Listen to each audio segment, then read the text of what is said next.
Kamusta mga ka-GTV? Medyo matagal tayong hindi nakapag-upload kasi alam naman natin na bumagyo at binaha ang karamihan ng lugar sa Luzon. So ang video natin ngayon ay ipapakita natin yung mga kalsada after ng malalakas na pag-ulan at yung mga pagbaha. Kasi marami ako nakita mga pothole na dapat iwasan, lalo ng mga nagmamotor na katulad natin. Dito tayo ngayon sa EDSA. So laging tandaan, pag nasa EDSA dapat ay 60 lang ang andar maximum. Ayun o, patol, nakita niyo yan. Ayan o, ang dami o. Well, sa EDSA normal na yung mga ganyan, pero nung umulan tapos may mga parteng binaha, yun po o, mas lalong nasira yung mga asfalto. Kahapon lang nung papasok ako, may nadaanan akong asfalto, hindi ko na iwasan. Buti makapal yung gulong natin. Although mga ka-GTV, nagpa low profile ako ng gulong. Technically hindi naman talaga low profile eh, no? Mga ano, patolo, sira-sirang kalsada.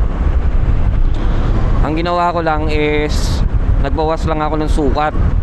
So yung likod ko from 130, 70, ginawa akong 120, 70. Harap ko naman from 110, 80, ginawa akong 180. Medyo bumaba ng kaunti, pero malapad pa rin yung gulong.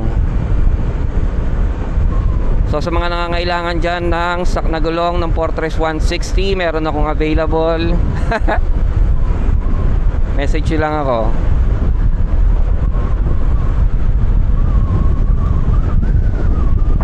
Tsaka ngayon wala nang bagyo, di ba? Pero kahapon nung bumibiyahe ako, kahit wala nang ulan, hanggang ngayon, kung naririnig nyo sa recording, malakas pa rin yung hangin.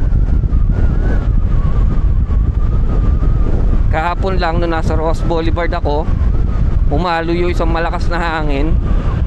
Lintek, kahit mabigat yung motor ko, mabigat yung motor natin Fortress 160, mararamdaman mo yung palo sa'yo.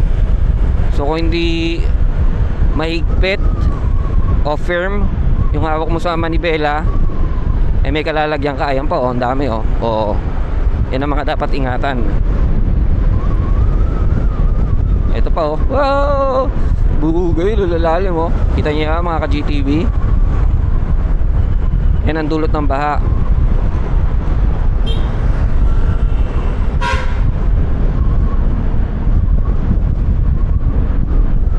Eh no? Grabe.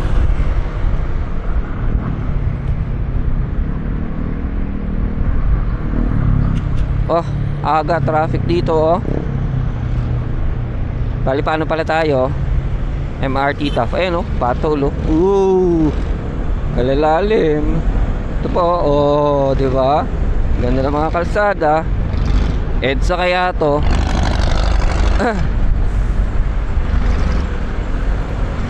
Kaya dapat ano ko eh,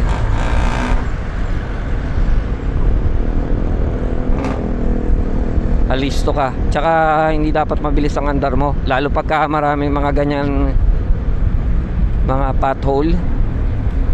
Kasi kung di mo kabisado yung pwesto no, tsaka mabilis ang andar mo, mapipilitan kang daanan yung ibang mga pothole, lalo yung mga butas na hindi mo maiiwasan.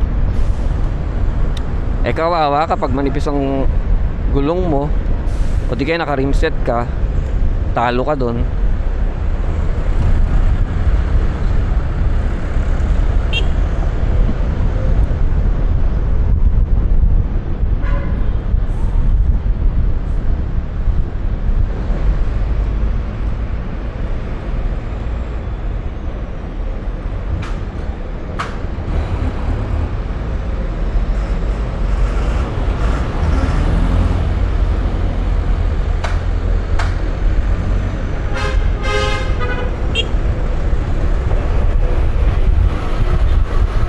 Ito po, ayun mga ka-GTV.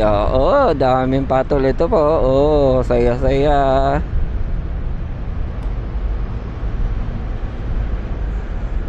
Kahit mga sasakyan, iniiwasan yan kasi syempre, pag nalubak yung gulong nila, possible din na mabengkong or masira yung under chassis ng mga sasakyan nila. Kaya iniiwasan din nila yung mga lubak-lubak na yan.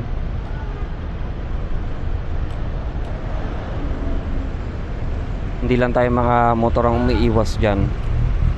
So tingin ko hanggang dito na lang muna mga ka-GTV. Sana wag nang umulan sa biyahe ko. At kung nagustuhan nyo yung video, pa-like na lang. At kung di pa nakasubscribe, subscribe na rin kayo. And peace out mga ka-GTV.